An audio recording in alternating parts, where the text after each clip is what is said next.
هي الحلقات تحفظني بآيات من القرآن، هي الحلقات تملأني بحب المصطفى العدنان، هي الحلقات تحفظني بآيات من القرآن، هي الحلقات تملأني بحب المصطفى العدنان، وأخلص نيتي دوما لرب واحد ديان بروح ملؤها طهر.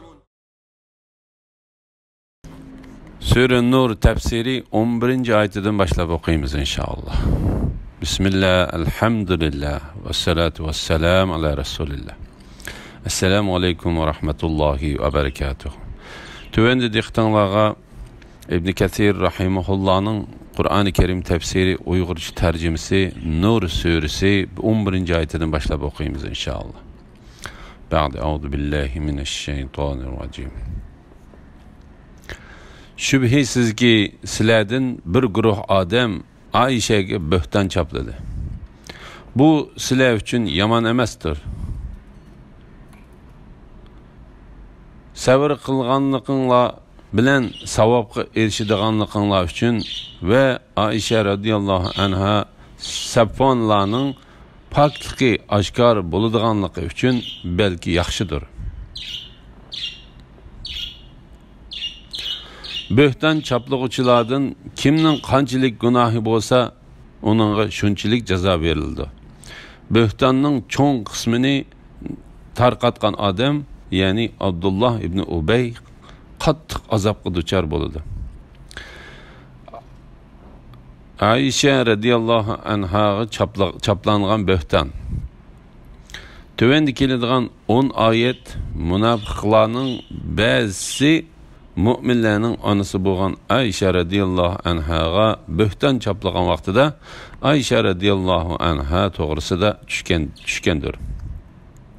Munofiqlar Ayşe radiyallahu anhaga böhtan çaplaganda Allah Taala Peygamber aleyhisselamning yüz obro'yini saqlab qolish uchun Ayşe radiyallahu anhaning böhtandan pok ekanligini isbotlab oyat nozil qilib mundaq dedi. Shubhisizki sizlardan bir guruh adam Ayşe'ye böhtan çapladı. Yani bir yoki ikki kishi emas, belki bir guruh kishi Ayşe radiyallahu anhaga böhtan çapladı.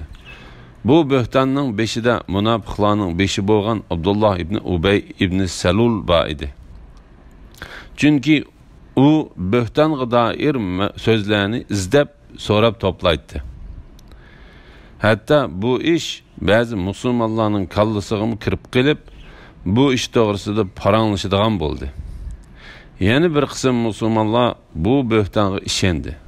Bu iş taki Ayşe radiyallahu anhaning pok ekanligini isbotlab, oyat nozil bo'lgan qadar bir oyga yaqin davomlashdi. Tövendiki hadislarda buning tafsiloti bayon qilingan. İmam Ahmad Zuhri'nin mundaq deganligini rivoyat qiladi.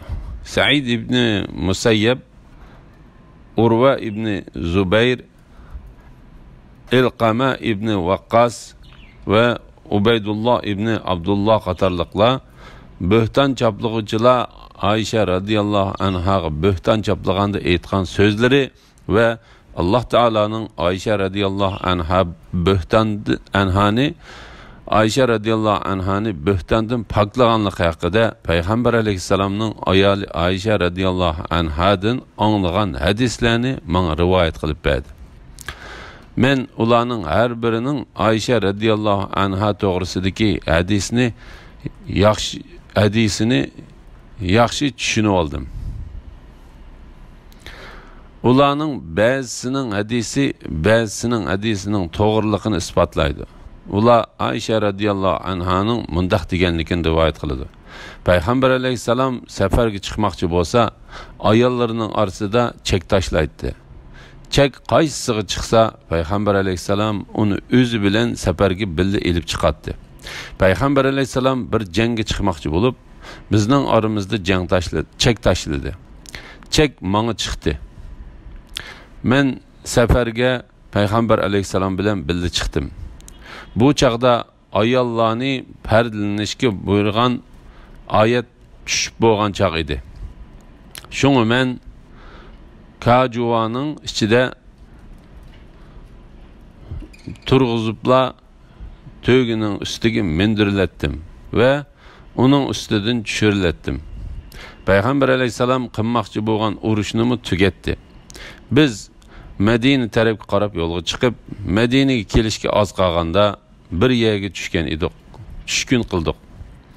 Peygamber aleyhisselam u yerdan kechirdilar qo'zg'alishga buyruq berdi. Men qo'zg'alishga buyruq berilib bo'lgandan keyin hojitimni ado qilish uchun askarlar bilan yerdan yiroqroq bir yerga bordim. Hojitimni ado qilib bo'lib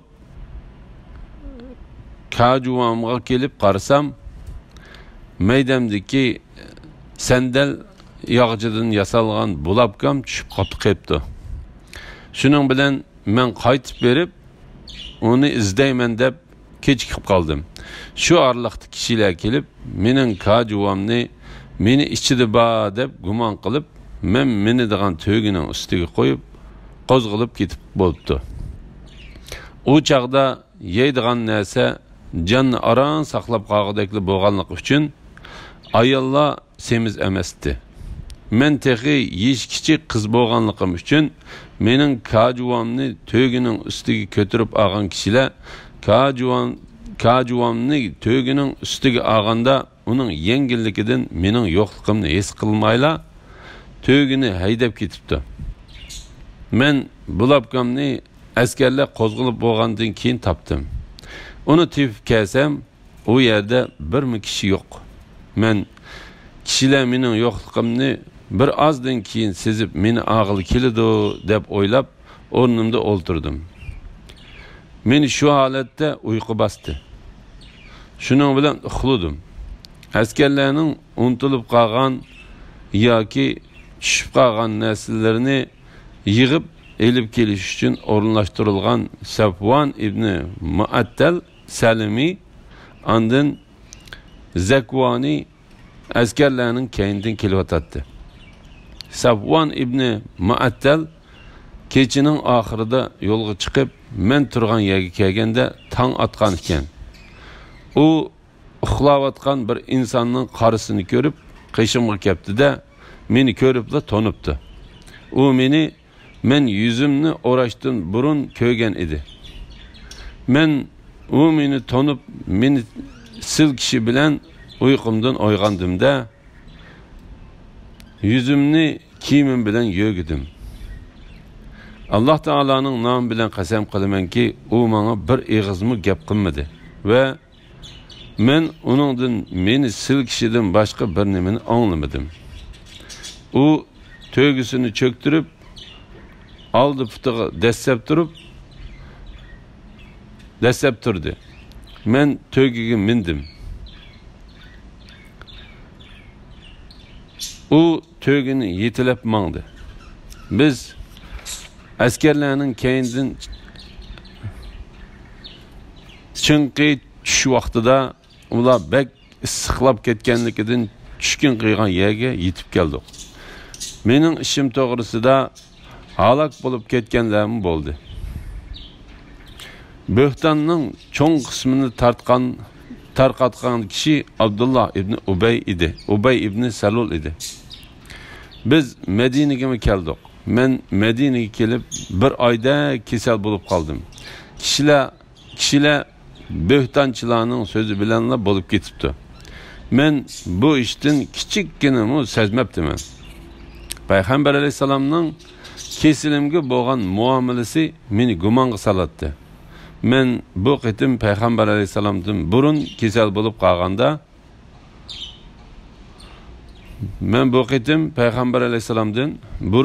bo'lib qolganda, ko'radigan mehribonlikni ko'rmadim. Peygamber aleyhisselam faqat qishimga kirib, ahvolingiz qanday deb salom qilib qo'yatdi. Meni gumonga saladığını Peygamber aleyhisselamның mush muomalasi edi. Men bu böhtanni azroq yaxshilanib, hojitimni ado qilib chiqqidek bo'lgan qadar anglamadim. Bir kuni men hojitimni ado qilg'ili Ummu Mistaha degan ayol bilan Manasi degan tuzlanlikka chiqdim. U yer bizning hojat ado qiladigan yerimiz edi. Biz hojatlarimizni ado qilib faqat kechidili chiqatdik. Uyimizga yaqin bir yerga tahoratxona selinishdan burun shu tuzlanlikka tahorat qilg'ili chiqatdik. Bu chaqda biz burunqi arablardekla tuzlanlikka tahorat qilatdik. Uylarimizning yonlarida tahoratxona bo'lishini bir aziyat deb his qilatdik. Men ve Ummu Mistaha hacetlerimizni ado qilg'ili mangdiq. Ummu Mistaha mana Abu Rahmi ibn Mutallib ibn Abdu Manafning qizi edi. Abu Mistahana bo'lsa Abu Rahmi ibn Mutallib ibn Abdu Manafning qizi edi. Uning onasi Sahra ibn Amirning qizi edi. Ummu Mistaha Abu Bakrning hamma ochisi edi. Uning o'g'li bo'lsa Mistaha ibn Usasa ibn Ubad ibn Mutallib edi. Biz hojatlarimizni ado qilib bo'lgandan keyin uyimiz tarafga qarab mangdik. Ummu Mistaha kiyimiga putlashib ketib, Mistaha halok bo'ldi dedi. Mistaha halok bo'ldi dedi. Men uningga Acabmi yomon gap qildingiz? Bedr urushiga qatnashgan bir odamni tillamsiz dedi. Dedim. U, go'dak qizim, uning deganlarini anglamadingizmi? dedi. Men, u nima dedi? dedim. U menga bo'htanchilarning gaplarining hammasini deb berdi. Shuning bilan kesilim texim ig'irlashdi. Men uyga qaytib kelganda Payg'ambar alayhisalom qishimga kirib, "Ahvolingiz qanday?" deb salom berdi. Men Payg'ambar alayhisalomga, "Menga ota-onamning qishig'i berishimga ruxsat qilgin" dedim. Mening maqsadim bu ishni ulardan aniqlash edi. Payg'ambar alayhisalom menga ruxsat berdi. Men ota-onamning qishig'i kelib, onamga, "Ey suyimlik ona, kishilar nima gaplarni deyishayotdi?" dedim. Anam, "Ey qizim, o'zingizni besib oling. Alloh taolaning nomi bilan qasam qilamanki, qishida kundashlari bor, yaxshi ko'radigan har qanday bir chiroyli ayolning ustidan qishidagi kundashlari to'la gap topadi. Qishidagi kundashlari to'la gap topadi" dedi. Men, "Subhanalloh, kishilar mush gapni qilishibdimi?" dedim. Men shu kechasi Taki tong atgan kadar yığlab çıktım.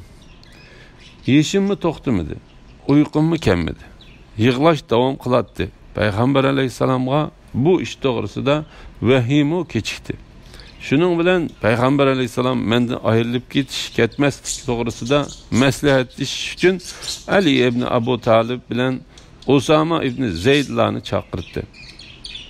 Usama ibn Zayd Payg'ambar alayhisalomga mening bo'htandan pok ekanligim bilan va Payg'ambar alayhisalomning ayollar to'g'riliq o'z biladigan mehribonlik bilan maslahat berdi. Ammo Ali ibn Abu Talib, "Ey Alloh taolaning payg'ambari, Alloh taolo sening rizqingni qisib qo'ymadi. Ayshadan boshqa ayollarmi nihoyat ko'p.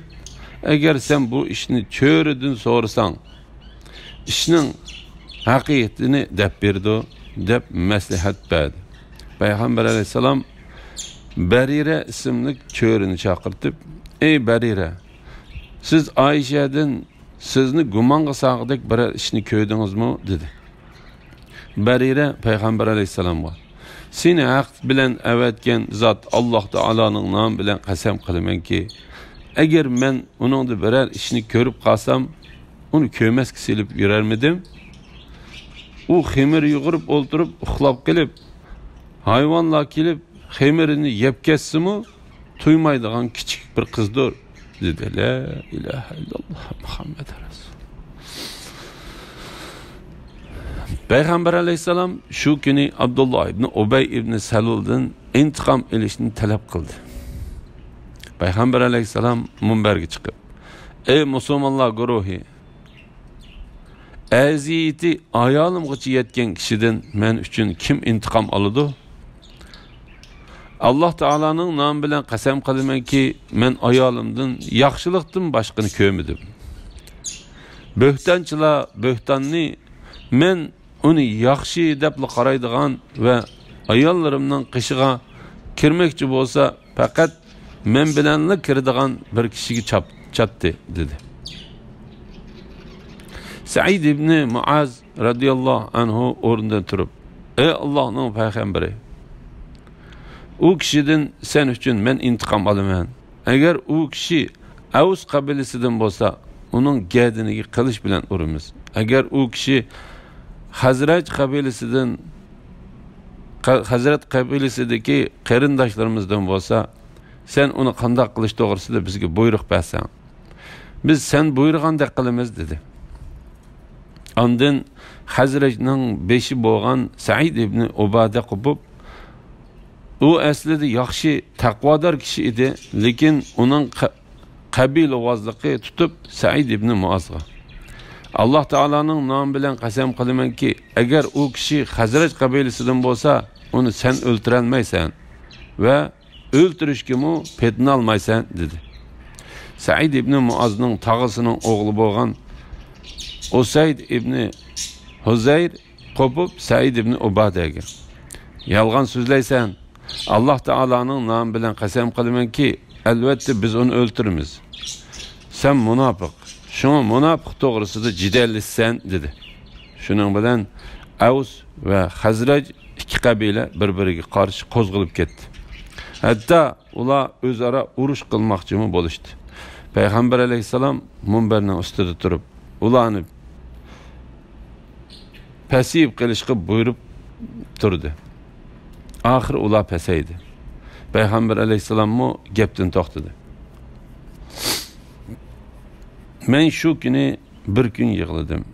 Ne yosh to'xtasin, ne uyqu kelsin.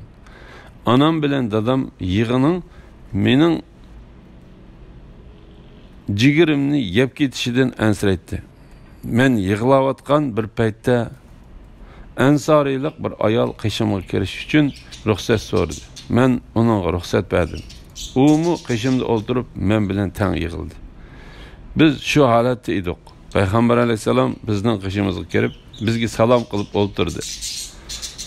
Payg'ambar alayhisalom bo'hton ishi chiqqandan beri qishimda o'ltirib boqmagan edi. Mening ishim to'g'risida Payg'ambar alayhisalomga bir oycha vahiy tushmadi.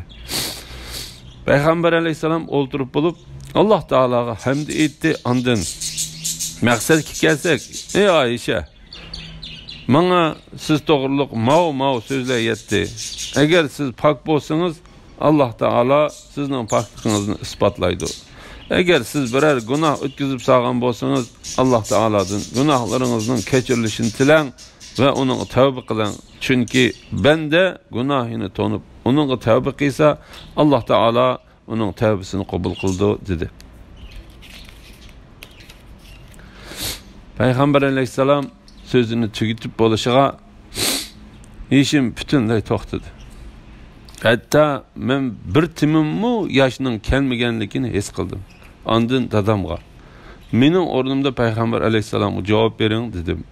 Dadam,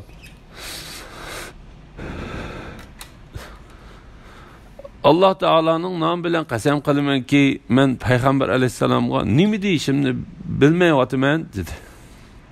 Bilolmayapman dedi. Anamga. Mening o'rnimda Payg'ambar alayhisalomga javob bering dedim. Anam, Alloh taolaning nomi bilan qasam qilamanki, men Payg'ambar alayhisalomga nima deyishimni bilolmayapman dedi. Men texi Qur'ondan bak jiq narsa bilib ketalmagan hech kichik bir qizman. Men texi Qur'ondan bak jiq narsa bilib ketalmagan hech kichik qizman, bir qizman. Alloh taolaning nomi bilan qasam qilamanki, men sizlarning mushu so'zlarini anglab, uning ko'nglingizda ishonganliginglarni bildim. Agar men sizlarga men pok desam, Alloh mening pokligimni biladi. Sizlar menga ishonmaysizlar. Agar men sizlarga Alloh taolo mening pokligimni biladigan bir ishni qildim deb e'tirof qilsam, sizlar menga ishonisizlar. Alloh taolaning nomi bilan qasam qilamanki, men sizlarga digili Yusuf alayhissalomning otasi Yaqub alayhissalomning bu ishni nafsinglar sizlarga chiroyli ko'rsatib turg'izibdi, chiroyli ko'rsatib qilg'izibdi. Men faqat chiroyliqcha sabr qilaman. Sizlarning mushi yolg'on so'zinglarni ko'tirishimga Alloh madadkordir degan so'zidan boshqa bir so'z topolmayman dedimda, o'rilibla ko'pimga o'zimni yenicha etib, Alloh taolaning nomi bilan qasam qilamanki, men pok. Alloh taolo mening pokligimni isbotlaydi dedim. Lekin men Alloh taoloni men to'g'riliq davomli o'qilib turadigan oyat nozil qiladi deb o'ylamagan edim. Men o'zimni ko'nglimda Alloh taolaning meni davomli o'qilib turadigan bir oyatda tilga elishidan bakmi tuvan o'ylatdim. Men Alloh taolaning mening pokligimni payg'ambar alayhisalomning bir tushi orqali isbotlashini umid qilatdim. Alloh taolaning nomi bilan qasam qilamanki, payg'ambar alayhisalommi texi o'rindan midirlamagan edi. U uyda bor odamlardanmi birsimi uydan chiqib ketmagan edi. Alloh taolo payg'ambar alayhisalomga vahiy tushirdi. Payg'ambar alayhisalomda vahiy tushganda ko'rilgan alomatlar ko'rilishga boshladi.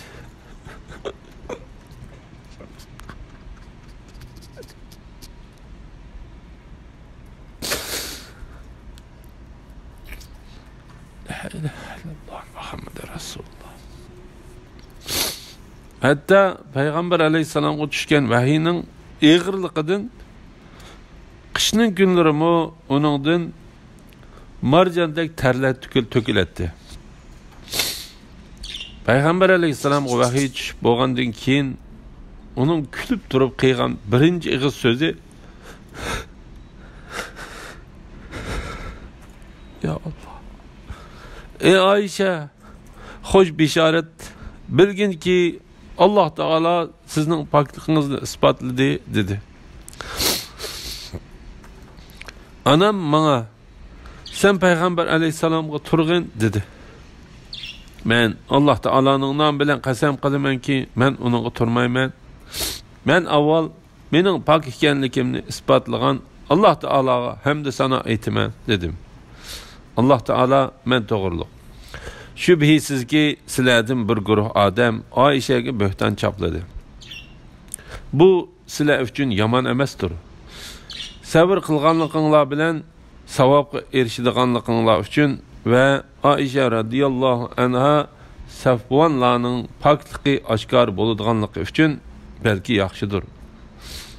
Bo'hton choplag'uvchilardan kimning qanchalik gunohi bo'lsa, uningga shunchalik jazo berildi. Bo'htonning cho'ng qismini tortgan odam, ya'ni Abdullah ibn Ubay qattiq azobga duchor bo'ldi degan oyatdan boshlab 10 oyatni tushirdi. Men bo'hton choplaganlarning biri bo'lgan Mistaha Mana bo'hton choplaganlarning biri bo'lgan Mistaha bizga tuqqan kelganligi va fiqir bo'lganligi uchun dadam Abu Bakr uning yordam qiladi. Mening pokligim to'g'risida bu 10 oyat nozil bo'lganda Abu Bakr Alloh taolaning nomi bilan qasam qilamanki, Mistaha Oyshaga bo'hton qilganligi uchun uningga buningdan keyin kichikgina bir narsa bo'lsa-mu yordam qilmayman dedi. Şunun bilen Allah Teala bu ayetini düşürdü. Aranglarda ehli kerem ve dövletmen boğanlar hiç akrabalarga, miskinlerge ve din yolunda hicret kıyganlarga bir nersi beğenmezlikki qasam qılmasın. Ularning günahını afu qilsin, keçirsin. Allah'ın sizlarga mağfiret qilishini yoqtirmamsizlar. Allah nihayeti mağfiret qilg'uchidir, nihayeti mehribondir. Abu Bakr Allah Teala'nın nomi bilan qasam qilamanki, men Allah Teala'nın meni mag'firat qilishini yoqtiraman. deb Mistahaga burun qilib kelayotgan yordamini yana qilishga boshladi va Alloh taolaning nomi bilan qasam qilamanki, men uningdan bu yordamni hargizmi to'xtatib qo'ymayman dedi.